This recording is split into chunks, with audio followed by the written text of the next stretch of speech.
They humiliated her in front of everyone. "You, the cleaning lady," he shouted with contempt. Nobody knew who that woman with worn hands and a serene gaze really was. Nobody imagined what she hid under that simple uniform, when he needed her most, when everything collapsed in silence. She opened her mouth, and what came from her lips left the world breathless. Like this, if it touched your heart. It is more than a click. It is recognizing that dignity has no uniform. Comment how you think. This story will end, and if you haven't subscribed yet, it costs you nothing, but for us it means the whole world. Thank you for being here. The conference hall of the United Nations in New York sparkled under old golden lamps, reflecting light on marble walls and dark wood panels. Delegations from 40 countries filled the rows, journalists adjusted cameras, advisors ran with folders, and diplomatic murmurs floated in the air like electricity before a storm. In the last simultaneous translation booth, the most distant and forgotten Sarah Miller, 33 years old, carefully adjusted her headphones, tested the channels, took a deep breath, and checked the microphone like someone preparing for something greater than her own body. American, daughter of farmers from the countryside, Sarah had crossed the country with a simple suitcase and an impossible dream. She worked as a cleaner in universities, cleaning empty classrooms at night, while during the day she hid in libraries and hallways to study, writing down phonetics on napkins, repeating expressions in a low voice, building language by language with discipline and silence. Nobody there knew that the woman who picked up trash and wiped the desks in the offices was the same one who woke up early, immersed in linguistics, training accents, memorizing structures, collecting voices. Her hands, still marked by years of detergents and hard work, rested now on technical controls. She wore a simple white blouse. No jewelry, no heavy makeup, just her hair pulled back in a practical ponytail. Through the glass of the booth she could see the main stage, microphones prepared, flags lined up, serious faces waiting for the start of the summit on climate refugees. It was the most important humanitarian event of the year, and she was there, invisible as always, ready to serve from the shadows. The door of the hall opened heavily, and Dr. Arthur Klein entered, arrogant as if the world were private property. A consultant in international relations, feared for humiliating subordinates with the coldness of someone who never needed to be kind. He walked to the technical area, saw Sarah adjusting the equipment, and pointed as if it were natural. "You, the cleaning girl," he said, loud enough to draw attention around. "Bring me water. Fast." Sarah looked up calmly, but felt her face get warm. "Sir, I am an interpreter," she replied, firm, without raising her voice. Klein let out a short, cruel laugh. "Interpreter? With that accent? Where did you study? On YouTube?" Some people around laughed, hiding it in coughs and diplomatic smiles. Sarah looked down for a moment, swallowed the humiliation like someone who had already learned to survive, and went back to work. It was not the first time they tried to reduce her to what they imagined she was, but something inside her, something old and silent, reminded her why she had come there. Not for recognition, not for applause, but because voices matter. All voices, even the ones nobody hears. At exactly 2 in the afternoon, the most critical session of the summit would begin. The Syrian ambassador, the main guest of that afternoon, would speak in Arabic about displaced person camps and emergency treaties. The cameras were already on. The international press waited for every word, and the translation coordinator walked back and forth with a face pale from worry. The lead Arabic interpreter had not arrived. Family emergency. And impossible void, right at the hour when the world needed to listen. "We need to postpone," the coordinator whispered, almost out of breath. Klein turned like a judge. Postpone in front of the press? It would be a disaster. It would become a headline. It would end the reputation of this event. The digital clock marked 1:59 p.m., and every second seemed louder than the previous one. Delegates began to get restless in their seats. Journalists checked their phones with impatience. The murmur grew like a tide. Sarah watched everything from her booth. She knew that Arabic. She had spent 3 years working with Syrian refugees in the city, cleaning shelters during the day, but staying at night to talk, to learn, to understand not just the words, but the soul behind them. She had studied dialects, she had memorized classical structures, she had cried with mothers who had lost children, She had heard stories that no textbook contained. Her heart began to beat faster. It was not fear. It was certainty. She stood up slowly, not to show off, not for vanity, but because there was no choice. "I can do it," she said. The room seemed to shrink. Klein looked at her, as if she had told a joke. "You?" Sarah breathed once, feeling her heart hammer like a drum. "I speak fluent Arabic, Syrian dialect. I studied for 3 years with refugees. Classical Arabic, too." Klein raised his hand, interrupting with disdain. "Enough. I am not going to risk the reputation of this summit with an amateur." But at that exact moment, the ambassador was already walking up to the podium. The session would not wait. The cameras would not wait. The world would not wait. The coordinator looked at Klein, and Klein looked back, trapped by his own arrogance and the lack of alternatives. The whole room held its breath. The clock marked 2 p.m. The ambassador adjusted the microphone. There was no time. 5 minutes. Klein gave in with bitterness. "One mistake, and you are out." Sarah nodded without words and walked toward the booth like someone walking toward something inevitable. Sarah entered the booth like someone entering an invisible arena. She adjusted the headset, rested her fingers on the microphone button, and felt a slight shake in her hands. But the voice, that one did not shake. Through the glass, she saw the Syrian ambassador, a man of 60 with deep wrinkles and eyes that had seen too much. He wore a simple dark suit, no medals, no show. He was a man who represented millions of invisible people. The ambassador began to speak. His voice was deep, full of contained emotion, and the Arabic flowed with the rhythm of someone who has repeated the same pleas for years. He spoke of children separated from their families, of old people who died on escape routes, of seas that had become graves. Sarah closed her eyes for half a second, let the words enter her, and then began to translate. It was not mechanical. It was not technical. It was human. Every sentence that came from her. Lips kept the weight of the original, but made it accessible clear without losing a gram of emotion. She knew that sound, that rhythm, that pain. Not because she had read it in reports, but because she had heard it from living people, on cold nights, in improvised shelters, in conversations that nobody filmed. Klein, monitoring the channel from his post, began to turn pale. First he frowned, waiting for a stumble. Then he stood still, as if he had been hit by something he did not know how to name. In the hall, the delegates who understood Arabic began to exchange looks. Something was happening, something rare, something extraordinary. The translation was not just correct, it was perfect, and more than perfect, it was true. The ambassador continued describing failed policies, insufficient resources, broken promises, and Sarah translated with surgical precision, but also with compassion, keeping the dignity of every word, respecting every pause, every emphasis, every silence. Then, the key moment came. The ambassador quoted an old verse, a classical Arabic proverb about hospitality and shared humanity. It was complex, full of symbolism, something that many interpreters would simplify or avoid. Sarah recognized it immediately, and she delivered an equivalent translation in English, keeping image, rhythm, and impact, not as an ornament, but as respect. There was a heavy silence in the hall, the kind that is not empty, but full. A French delegate raised his head as if he had received an electric shock. A Spanish diplomat put her hand to her mouth. A journalist lowered the camera for a second without realizing. Something had changed in the atmosphere of the hall. It was not dramatic, it was not loud, but it was undeniable. The Syrian ambassador continued his speech, now going into concrete proposals: humanitarian corridors, emergency funding, legal frameworks for international protection. Sarah followed every word with a flow that seemed impossible. There was no hesitation. There was no search for terms. Everything flowed as if she had been doing exactly that for years, because in a way, she had been doing it for years. Only nobody had seen it. In the next booth, a veteran French interpreter had stopped working for a moment to listen to the English channel. She knew Arabic enough to recognize what she was witnessing. It was not just technical skill. It was something deeper. It was the ability to transmit not just information, but humanity.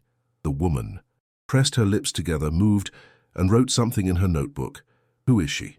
Klein, from his privileged position, watched the monitors with an expression that shifted between wonder and discomfort.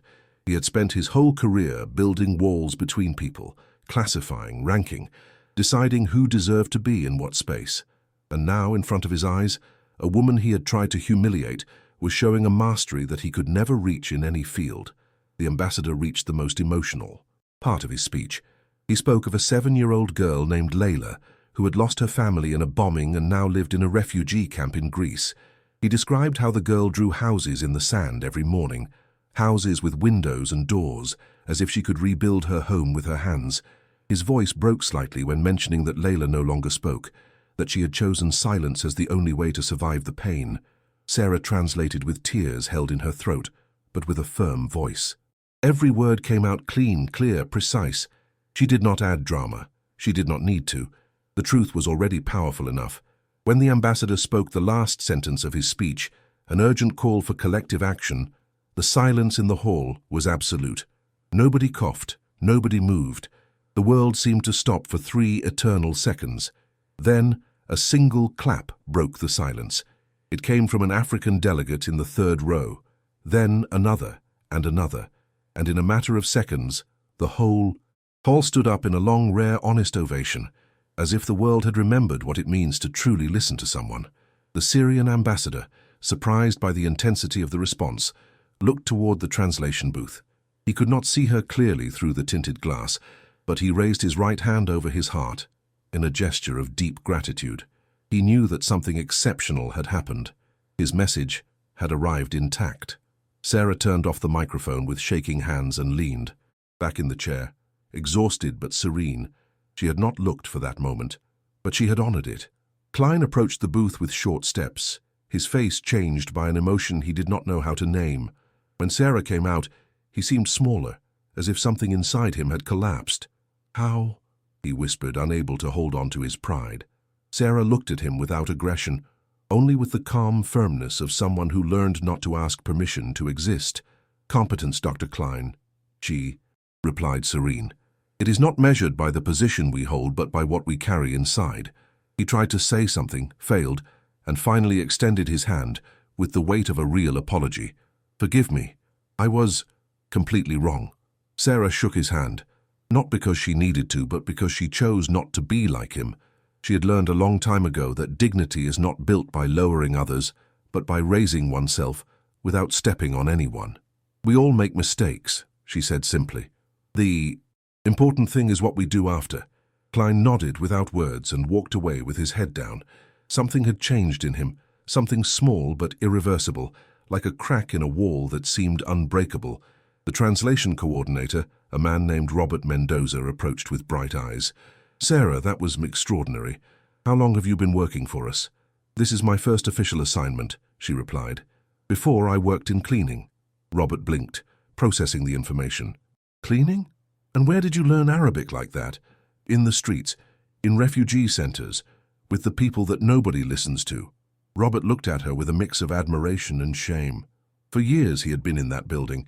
He had passed by cleaning staff without even saying hello, without wondering who they were, what stories they carried, what talents they hid. "I need your full information," he said urgently. "This cannot end here." But before Sarah could answer, a voice interrupted her. From behind. "Excuse me, are you the Arabic interpreter?" Sarah turned and saw the Syrian ambassador. The man had tears in his eyes. "Mr. Ambassador," Sarah said, bowing her head slightly in a sign of respect. "I want to thank you," he said in Arabic with a shaking voice. "You did not just translate my words, you translated my heart. That is something that cannot be taught in any university." Sarah replied in Arabic with the exact dialect he used. "It was an honor to serve your message, sir. The stories of your people deserve to be heard with all their truth." The ambassador took Sarah's hands in his. "Where did you learn to speak like this? Your accent is perfect, better than many of my own countrymen who live in the West." "I learned from the people, from the mothers in the shelters, from the old men who told me stories while I cleaned, from the children who taught me songs. They were my teachers." The ambassador nodded, understanding something deep. "Then you know what it means to be invisible." "Yes," Sarah replied simply. "I know it very well." The news of what happened spread through the hallways of the United Nations with the speed of a silent fire. During the break, delegates from different countries approached the technical area to ask about the American interpreter. Journalists asked for interviews. High-ranking officials wanted to know who that woman was who had saved the most important session of the year. Sarah, overwhelmed by the sudden attention, took refuge in a small break room reserved for technical staff. She poured herself a weak coffee from the machine and sat by the window, looking at the city rooftops under the afternoon sun. Part of her still could not believe what had happened. Another part, the deepest part, knew she had simply done what had to be done. The door opened and Mary Vega entered, the veteran French interpreter who had listened to her work from the next booth. She was an elegant woman of about 60, with perfectly combed grey hair, and a look that had seen too many summits, too many crises, too many egos. "Can I sit?" she asked kindly. Sarah nodded. Mary sat down and watched her in silence for a moment. "I have been in this job for 32 years, she said finally. "I have heard the best interpreters in the world, and what you did today was something I had never witnessed." "I only did my job," Sarah replied, uncomfortable with the praise. "No," Mary said firmly. "You did much more than that. You built a bridge, and in this world of walls that is a revolutionary act." There was a comfortable silence between them. Mary drank her coffee and sighed. "You know, I was also invisible once, many years ago. I was a secretary in a law firm. I learned languages on my own at night after working 12 hours. When I finally got my first chance as an interpreter, nobody believed I could do it. They looked at me the way they looked at you today." Sarah watched her closely. "And what did you do?" "The same as you. I proved that competence has nothing to do with origin but with the heart." Mary smiled sadly. "But the world forgets fast, Sarah. You have to make sure this is not just a moment. It has to be the beginning of something." "The beginning of what?" "Of a change. Of opening doors. Of proving that there is talent in places where nobody looks." Sarah nodded slowly, feeling the weight of those words. "I don't look to be famous," she said in a low voice. "I just want to keep working, to keep serving." "I know," Mary replied, "and that is exactly what makes you perfect for what is coming." Before Sarah could ask what that meant, the door opened again. It was Robert Mendoza, accompanied by two more people, the Director of Linguistic Services, Elena Cortez, and an older man in an impeccable suit whom Sarah recognized as the Assistant Secretary General of the summit. "Sarah," Robert said in a formal tone, "we need to talk to you." The meeting took place in a small but elegant office on the 3rd floor of the building. Elena Cortez, a woman of 45 with a commanding presence and an intelligent gaze, sat across from Sarah with a closed folder on the desk. "Ms. Miller," she began with a professional but warm tone, "what you did today was exceptional. But before we continue, I need to ask you some questions. Do you agree?" Sarah nodded, her heart beating fast. "What is your official academic background?" Sarah took a deep breath. "I don't have a university degree. I studied on my own. Public. Libraries, free online courses, exchanges with refugees and migrants. All my education has been unconventional." Elena took notes without changing her expression. "How many languages do you speak?" "Native English, fluent Spanish, advanced Arabic and Syrian dialect, intermediate French, basic Italian." "And how did you get this assignment today?" "I am part of the temporary staff of the translation agency they subcontract for events. They called me this morning as a backup. They didn't expect me. To actually work, just to be available in case of an emergency." Elena exchanged a look with the Assistant Secretary General, a man named Frank Ruiz, who had remained silent until that moment. "Ms. Miller," Frank said in a deep voice, "what I am going to tell you is confidential until the official announcement is made. Do you understand?" "Yes, sir." "The UN is launching a pilot program called Voices Without Borders. The goal is to identify and train translators and interpreters from marginalized communities, people with exceptional talent who have been ignored by the traditional system." He paused. "After what we witnessed today, we believe you would be the ideal candidate not only to participate in the program, but to help lead it." Sarah blinked, not fully understanding. "Lead it?" Eleanor opened the folder and slid a document toward her. "We want to offer you a position as an official UN interpreter with a permanent assignment here. But also, we want you to be part of the team that will Design and run Voices Without Borders, identifying hidden talent, creating access routes, mentoring others who are where you were. Sarah read the document with shaking hands. The words danced in front of her eyes. Permanent contract, decent salary, full benefits, leadership position. I don't know what to say. Say yes, Robert replied with a smile. The world needs more people like you. People who understand that knowledge does not only come from classrooms, but from life itself. Sarah looked up with tears held back. And what if I am not enough? What if people question my lack of formal credentials? Frank leaned forward. After today, nobody will question your ability. What you did cannot be faked. It cannot be bought. You either carry it inside or you don't. And you, Ms. Miller, clearly carry it. There was a long silence. Sarah thought of her mother, growing crops under the relentless sun. She thought of her father, with hands calloused from working the land. She thought of the nights cleaning empty offices while everyone slept. She thought of the refugees who had taught her not just words, but stories, dignity, resistance. I have one condition, she said finally. Eleanor raised an eyebrow. What is it? The program cannot be just for interpreters. It has to include cleaning staff, security, maintenance, kitchen, all the people who work in the shadows of these institutions. Because I know I am not the only one. There is talent everywhere. It just needs to be seen. The three of them looked at each other. Robert smiled broadly. Elena nodded with approval. Frank extended his hand. Deal. Sarah shook his hand, feeling something old and heavy fall from her shoulders. It was not the end of the struggle.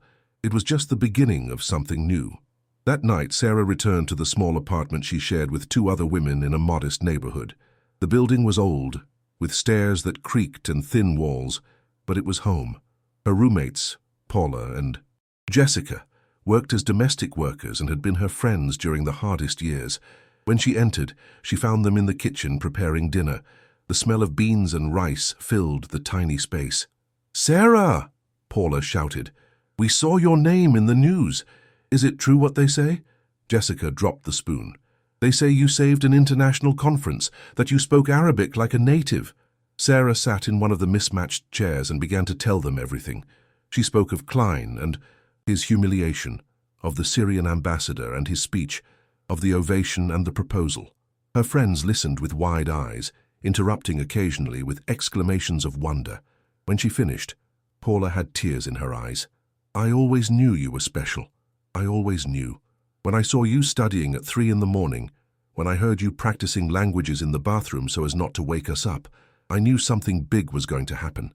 It's not that I am special," Sarah replied. "It's that we all have something special. The problem is that the world doesn't always let us show it." Jessica wiped her eyes with the back of her hand. "And now what? Are you going to move to a better place? Are you going to forget us?" Sarah hugged them both. "Never. You are my family. And besides, I am going to need your help." "Our help?" Paula asked, confused. "The program we are going to create is for people like us. I need you to help me find other people with hidden talents. People who work, cleaning hotels and speak 4 languages. People who serve coffee and play the violin. People that the world ignores." Her friends nodded with determination. That night, they ate beans and rice as always, but the taste was different. It tasted like possibility. It tasted like the future. Later, alone in her small room, Sarah called her parents. The connection was bad, with static and delays, but hearing their voices was like coming home. "Honey," her mother said with a shaking voice, "your brother read the news to us online. Is it true?" "It's true, Mum." Her father took the phone. "I always knew you would go far, Sarah. Since you were little and stayed awake listening to the radio in different languages, imagining the world beyond our town. Everything I am comes from you," Sarah said with a breaking voice. "You taught me that hard work makes sense, that dignity is not given, it is built, that it doesn't matter what others think of you if you know who you are. We are proud, honey. Very proud." When she hung up, Sarah stayed looking through the small window of her room. The city lights flickered in the distance. She thought of everyone who had contributed to that moment. The refugees who taught her Arabic, the librarians who let her stay after closing time, the teachers of online courses who answered her questions even though she never paid a cent, her roommates who supported her in the darkest days. She had not arrived alone. Nobody arrives alone. The next few days were a whirlwind. Sarah had to sign contracts, go through formal evaluations, which she passed with ease, and begin working on the design of the Voices Without Borders program. But the diplomatic community is small, and not everyone celebrated her rise. In a planning meeting, Sarah met resistance. Mike Mendez, head of human resources, was a man of 50 with a rigid mindset and attachment to traditional rules. "With all respect, Ms. Miller," he said with a condescending tone, "the UN has very clear standards for its interpreters. University degrees, international certifications, years of documented experience. We cannot just ignore decades of protocols because someone had a lucky day." Sarah felt her blood boil, but kept calm. "It was not luck, Mr. Mendez. It was preparation. It was discipline. It was dedication. And if those are not the values the UN seeks, then perhaps I am in the wrong place." Elena Cortez intervened. "Mike, protocols exist to guarantee quality, not to exclude talent. What Sarah proved goes beyond any certificate. And frankly, we need to rethink how we identify excellence. But opening the doors to people without formal credentials could create a dangerous precedent." Mike insisted. "What is next? Hiring anyone who claims to speak languages?" "Not anyone," Sarah replied. "Those who can prove it. Rigorous tests, practical evaluations, periods of supervised training. I am not asking for standards to be lowered. I am asking for the paths to reach them to be widened." Mary Vega, who was also in the meeting, added her voice. "Mike, when I started in this field, they also told me I didn't have the right credentials, but someone gave me a chance.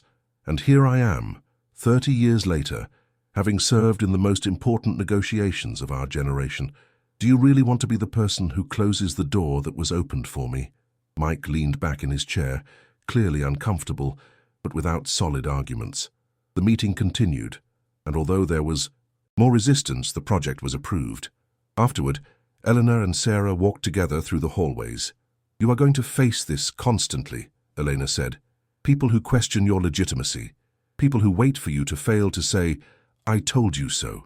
"I know," Sarah replied, "but I also know I am not doing this for myself.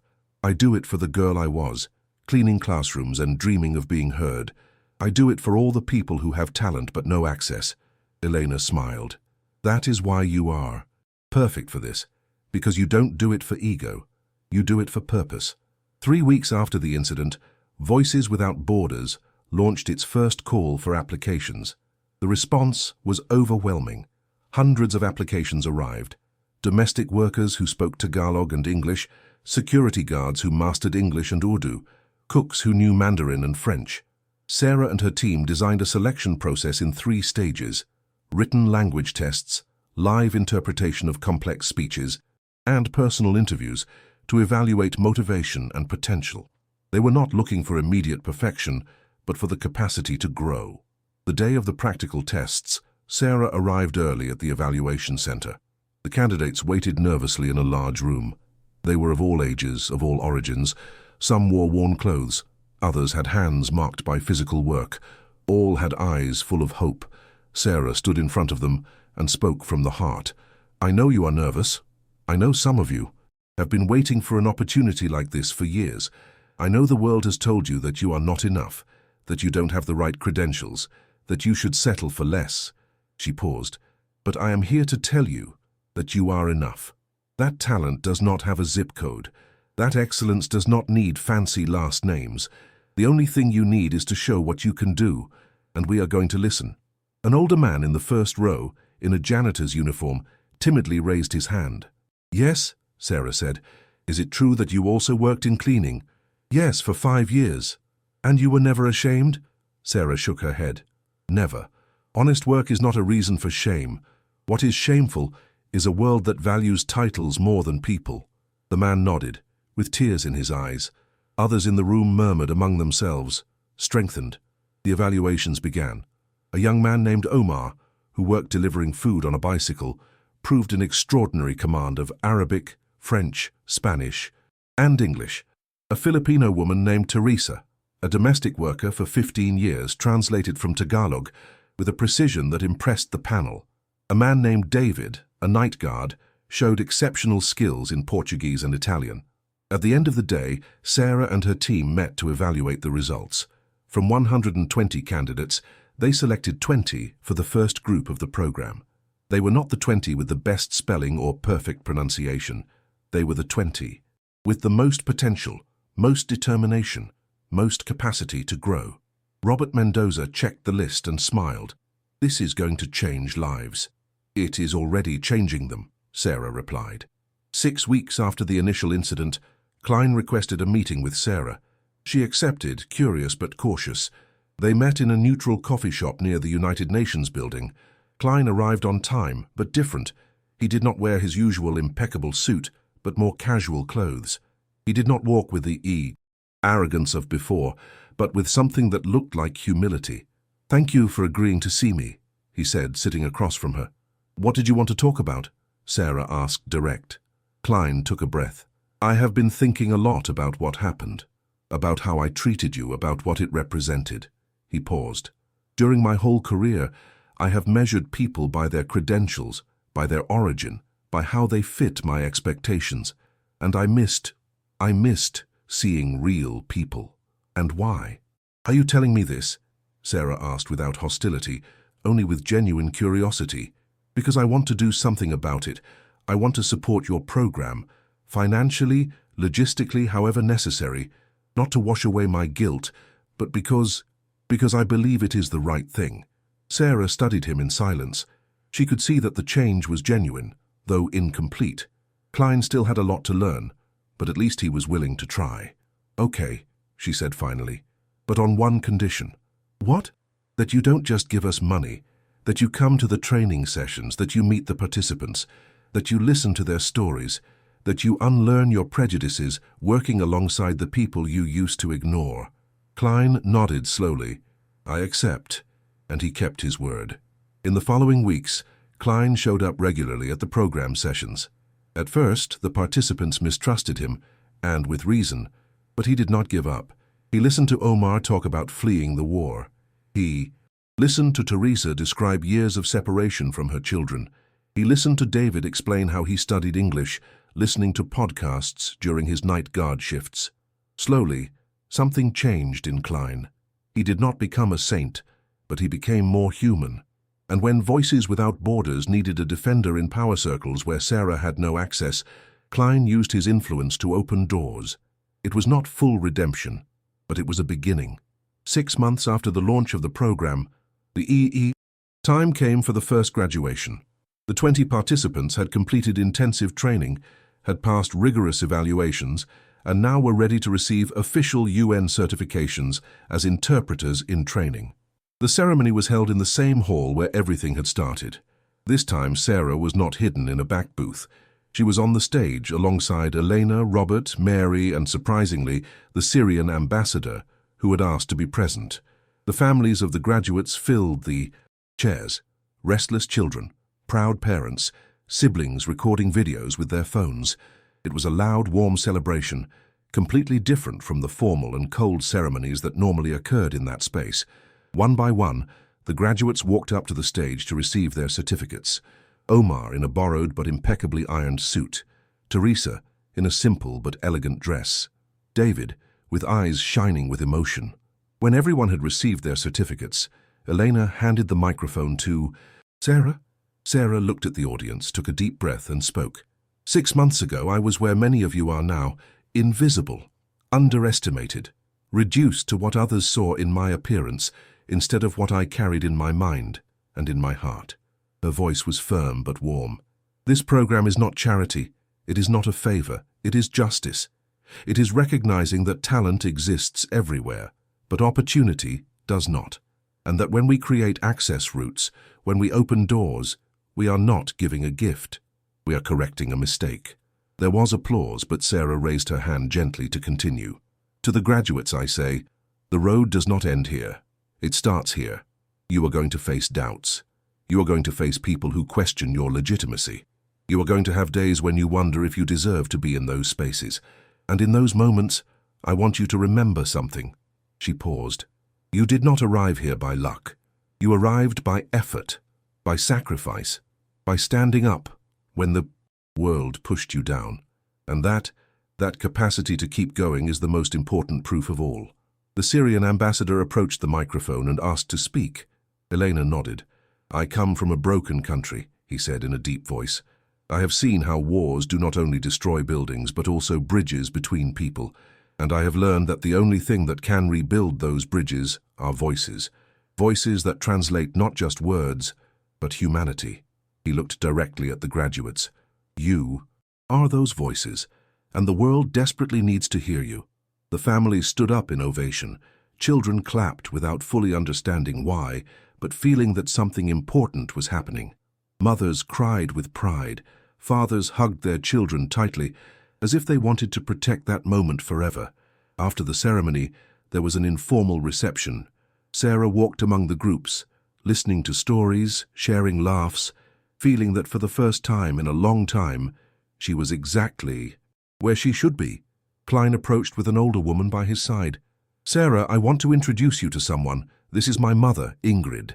The woman, about 70 years old, had kind eyes and wrinkled hands. She hugged Sarah with unexpected warmth.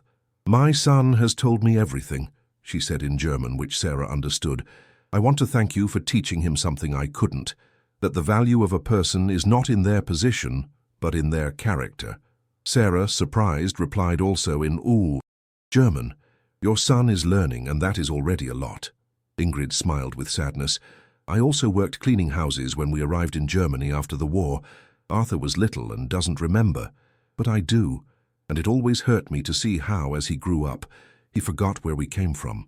Thank you for reminding him." Klein, listening to the conversation, had tears held back. He hugged his mother for the first time in what seemed like years.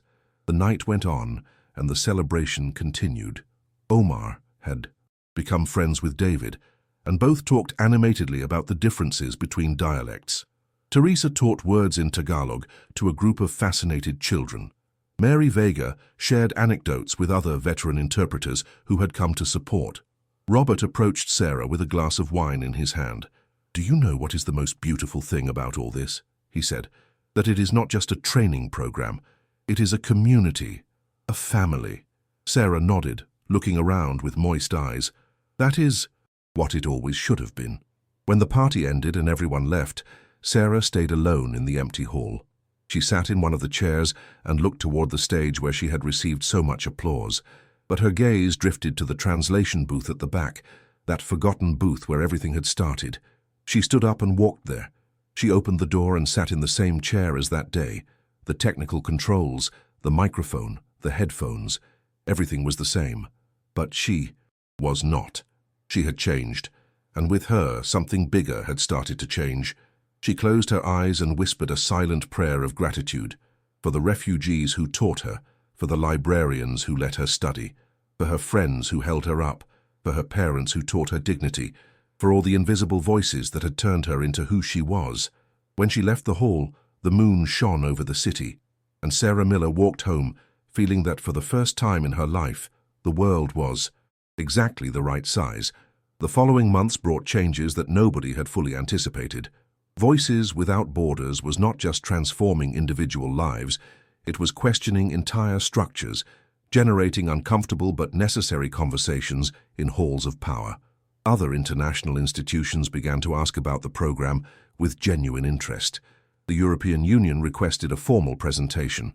UNESCO expressed interest in copying the model in its own offices.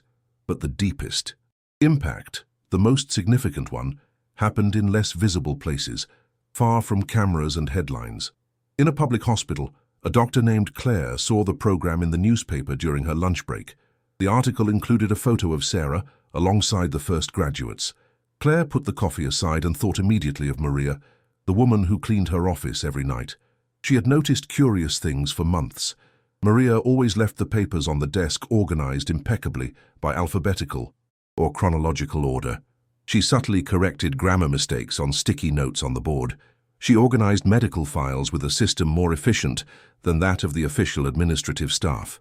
Claire looked for Maria that same afternoon and asked her directly, "Did you study something before working here?" Maria, a woman of 50 with weathered hands and a tired look, looked down embarrassed. I did 2 years of medicine in my country, doctor, but my family had to migrate because of the violence when I was 23. Here my degrees are worth nothing, and I don't have money to revalidate. Those procedures cost thousands of dollars. Claire felt a mix of indignation and determination. And what if there were another way? What if we created something like that United Nations program, but for migrant health staff? Maria's eyes filled with instant tears. Are you serious, doctor? Completely serious. That conversation became a pilot project. Claire discovered that Maria was not the only one. There were qualified nurses working as janitors, paramedics working in hospital kitchens, pharmacists cleaning bathrooms, all with valuable knowledge, all with real experience, all trapped by bureaucratic barriers that turned years of study into worthless paper. When Sarah heard about this initiative inspired directly by her work, she contacted Claire immediately. They met in a coffee shop near the hospital. Claire was a woman of 40, with short hair and contagious energy. "I cannot believe that something I started is generating all this," Sarah said, genuinely overwhelmed by the organic expansion of the movement. "You didn't start it alone," Claire replied firmly. "What you did was open a door that we all knew existed, but that nobody dared to push. You showed that it was possible. And now all of us were on the other side, waiting, with our suitcases ready. We just needed to see that someone like us could cross first." They began to collaborate, sharing evaluation, methodologies, connecting support networks, amplifying mutual impact. The health program adopted the same fundamental principle: not to look for perfect credentials, but for real potential, not to ask for impossible papers, but for practical demonstration of competence. In the education sector, something parallel and powerful happened. A school director in a multicultural neighborhood noticed that the cleaning and maintenance staff of her institution collectively spoke more languages than the entire teaching staff together. There was a Filipino woman who spoke Tagalog, English, and Spanish, a Moroccan man who mastered Arabic, French, Spanish, and Berber, a Ukrainian woman who handled Russian, Ukrainian, Polish, and Spanish. The director, a progressive woman named Jane, contacted Voices Without Borders directly and proposed a joint program for bilingual language assistance. People who already worked in the school could be formally trained to help in language classes and serve as cultural bridges for newly arrived migrant students who felt lost and scared. Paula, one of Sarah's roommates, was one of the first to join this program. She had worked cleaning 3 different schools for 5 years, always on the night shift, invisible to teachers and students. But she spoke Portuguese, Spanish, and English fluently, besides understanding Italian due to linguistic proximity. Now, besides her cleaning work, which she kept because she needed the stable income, she spent 2 hours every morning helping kids adapt to the school system. She explained the homework in their mother tongue, translated important messages for their parents, taught them English in a practical and affectionate way.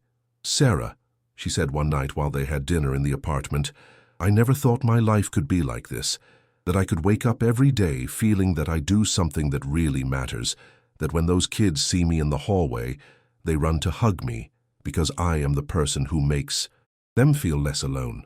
"You always mattered," Sarah replied with tenderness. "Only now others also see it, and that changes everything."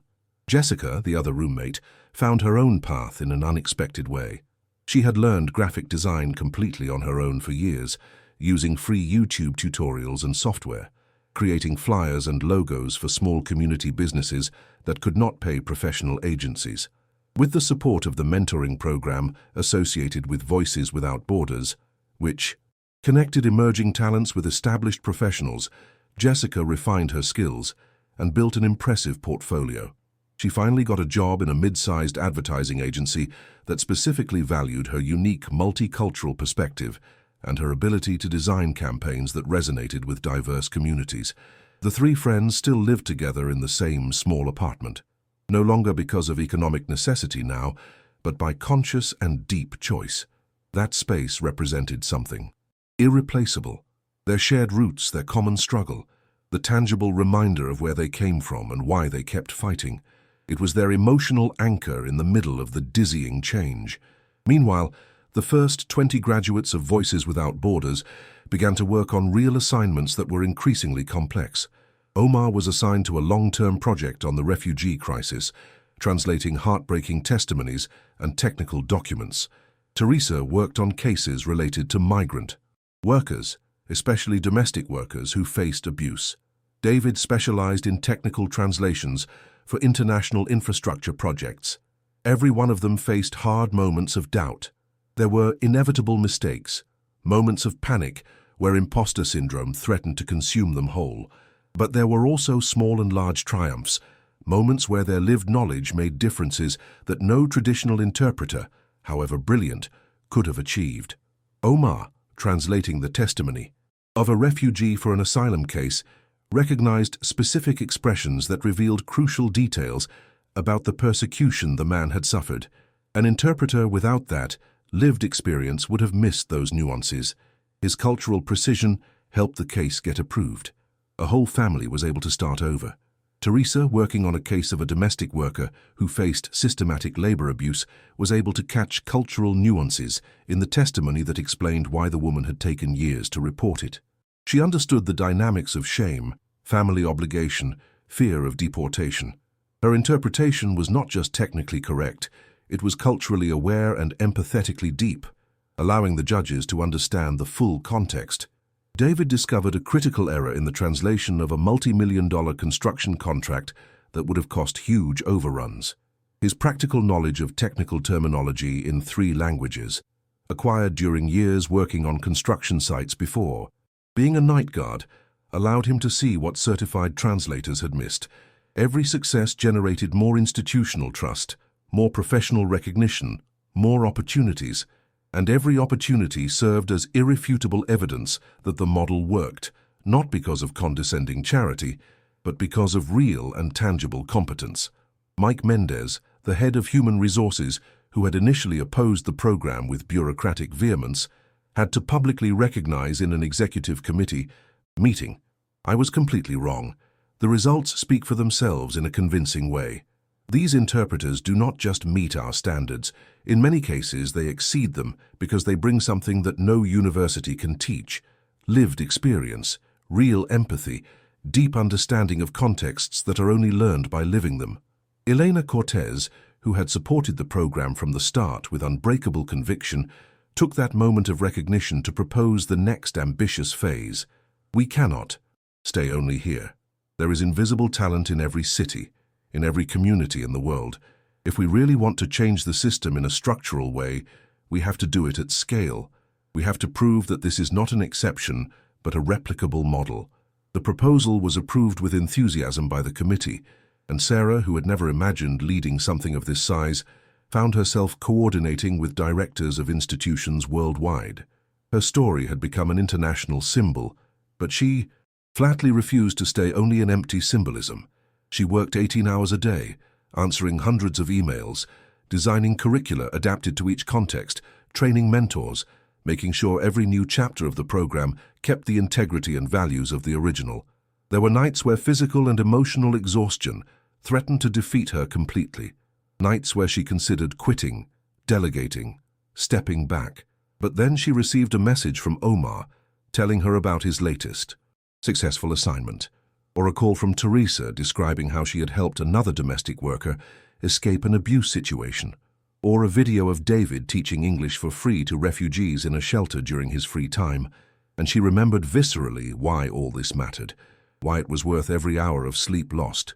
One rainy afternoon in November, while checking funding proposals for international expansion in her new office, Sarah received an unexpected call that made her heart stop for a second.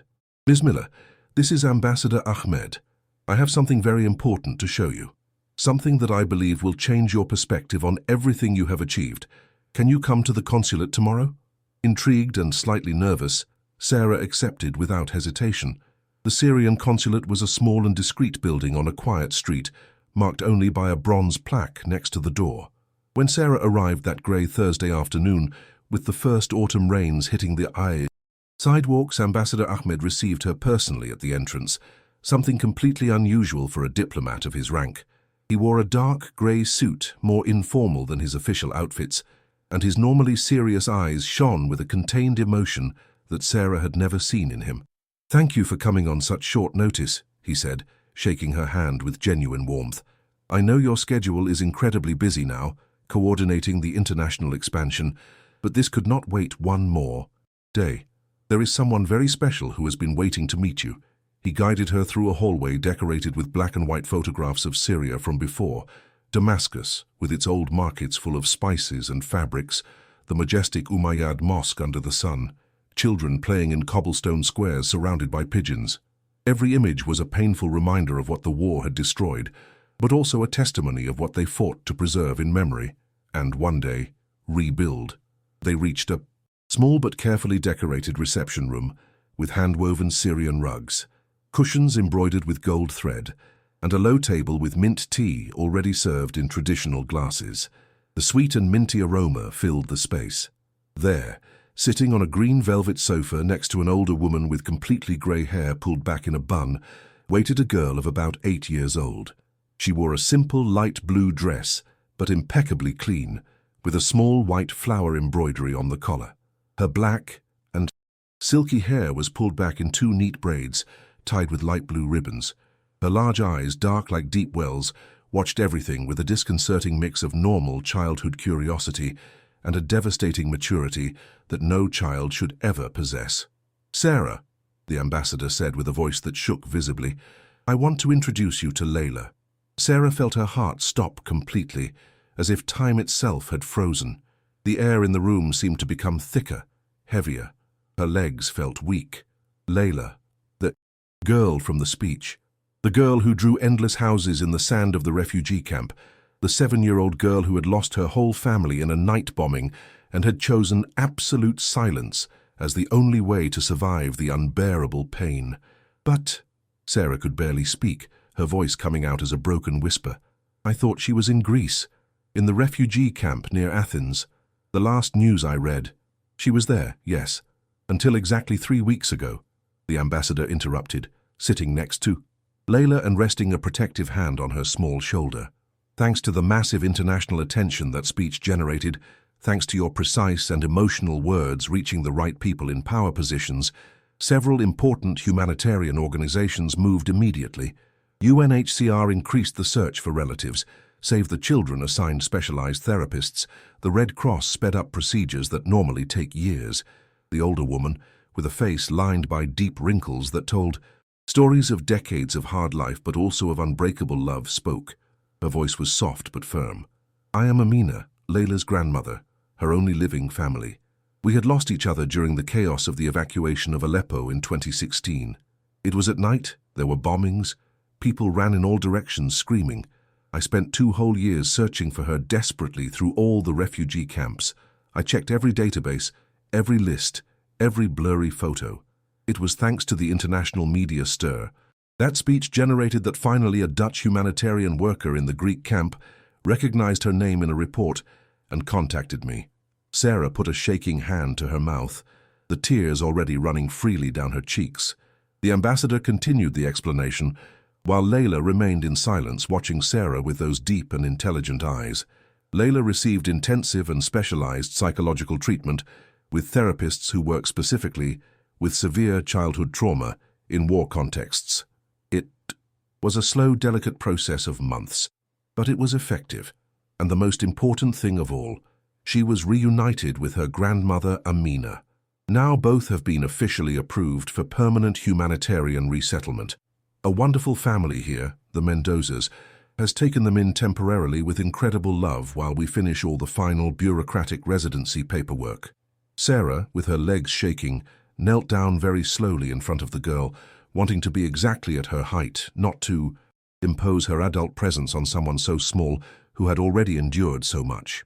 "Hello, Layla," she said in perfect Arabic, with the exact pronunciation of the dialect she had learned.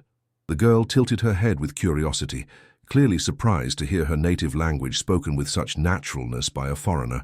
Her lips curved into the beginning of a shy smile, and then, to the absolute surprise and emotion of everyone in the room, she spoke. Her voice was small, still fragile like old glass, but incredibly clear. "Are you the American lady who translated Uncle Ahmed's words?" she asked, pointing to the ambassador with a small finger. "The lady who made so many people in so many countries listen to my story and care about me?" Sarah nodded, completely unable to speak for a long moment, with tears running without control down her face. Yes, little one, I was. Although really the story was always completely yours. I only helped more people understand it, so that your voice would reach further. Layla processed this with the seriousness characteristic of children who have seen too much, who have lost too much, who have matured too fast. Then, with careful and deliberate movements, she took a piece of paper folded into 4 perfect parts from her pocket and unfolded it with small but surprisingly sure fingers. She held it out to Sarah as if it were a precious gift. I drew this for you last week. Amina told me it was very important that I give it to you personally to thank you.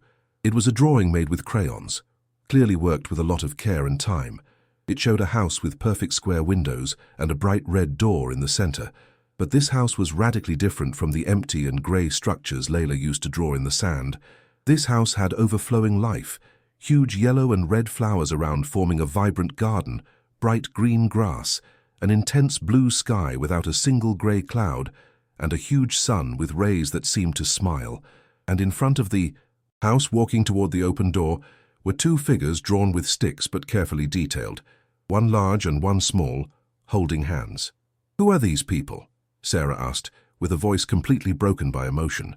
Layla pointed to the tallest figure with evident pride. That is you. Amina showed me your photo in the newspaper and online.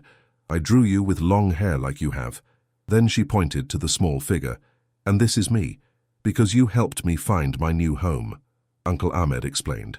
To me that without you translating with your heart, nobody in the world would have known about me. That I would probably still be in the camp, without speaking, without a grandmother, without a future. Sarah could not contain herself for one more second.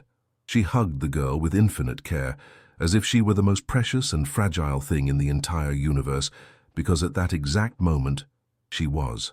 All the fatigue accumulated from the last intense months, all the nights working until dawn, designing programs and writing proposals, all the endless meetings defending the value of invisible voices, all the nightly doubts about whether she was really making any real difference in the world.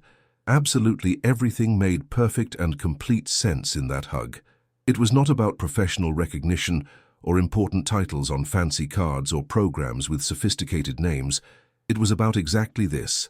Girls who spoke again after years of silence, grandmothers who found granddaughters, again after desperate searches, families that rebuilt themselves against all odds, hope that was reborn even in the deepest darkness, futures that became possible again. They spent almost a full hour together in that cozy room. Layla, increasingly confident and cheerful, proudly showed her notebooks from the school where she was learning the language. The pages were full of careful calligraphy exercises, colorful drawings of everyday objects with their names written underneath in large letters: table, chair, book, family, house, future. She told her with growing enthusiasm about her temporary host family, the Mendozas, an older couple named Robert and Mercedes, who had a very fat tabby cat named Misho. Misho is very, very fat, Layla said with a genuine giggle, the first truly childish and carefree sound she made. He eats all day and sleeps in my bed every night. At first I was afraid because in the camp there were skinny stray cats that growled and scratched. But Misho only purrs loud like a tiny motor. He makes me feel safe. She also explained with seriousness how now she could sleep all night without waking up screaming, although she recognized that sometimes she still had nightmares about loud noises that looked like explosions.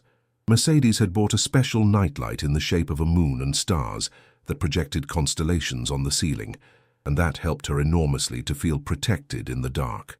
The ambassador explained then that Layla had started an intensive program of art therapy with a psychologist specialized in childhood trauma, and that the constant drawings were an absolutely essential part of her complex process of emotional healing and psychological reconstruction.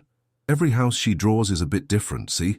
He said, showing Sarah a thick folder with dozens and dozens of drawings chronologically organized. At first, when she had just arrived at the camp after losing her whole family, she only drew empty squares and rectangles. Dead houses, the therapist called them, structures without life. Then after months she started very gradually to add windows, but they were all closed, dark, threatening. Then the doors arrived, but also hermetically closed. It was a painfully slow process of almost 2 years to see how the houses began to come to life. First a shy flower, then brighter colors, skies that went from gray to blue, doors that were half open. And finally, just a month ago, she started to draw people next to the houses, people smiling, people holding hands. That was when we knew for sure she was really healing, that she was ready to trust the world again. When the inevitable time to say goodbye finally came, because Layla had her weekly class at 5 and could not miss it, the girl hugged Sarah once more, this time with much more strength and confidence. "Will you come visit us again soon? Mercedes says we can invite friends home on the weekends. You could come to meet Misho in person. And see my new room. I have a bed just for me with a star blanket." Sarah stroked her dark hair with infinite tenderness. "I solemnly promise, Layla, I will come to visit you very soon. And you will keep drawing for me, okay? I want to see all your houses, all your new stories." "And will you teach me more words?" the girl asked with hopeful eyes. "Because sometimes I forget the words my mom used, and Mercedes and Robert don't speak that language. And I want to remember forever my mom's voice when she sang lullabies to me before sleeping." Sarah felt her heart break and mend simultaneously. "I will teach you all the words you want, little one, all the songs too, so that you never forget where you come from, while you build with courage where you are going." Layla smiled widely, showing an adorable gap where she had lost a baby tooth the previous week. In that precious moment, she looked exactly like what she was and deserved to be. A normal 8-year-old girl with normal dreams, with the sacred right to a normal childhood full of games and laughter. Sarah left the consulate with the drawing carefully protected in a rigid folder the ambassador had given her. The rain had stopped, and the afternoon sun painted the wet city streets with golden reflections. She walked for a long time without a defined path, needing space and time to process the emotional intensity of that meeting that had changed something fundamental in her. In the hallway of the UN building, later that same afternoon, she passed a young woman in a blue cleaning uniform pushing a metal cart. She wore white headphones, and her lips moved in silence. Seeing Sarah, she stopped abruptly and took off her headphones clumsily. "Are you Miss Miller?" "Yes.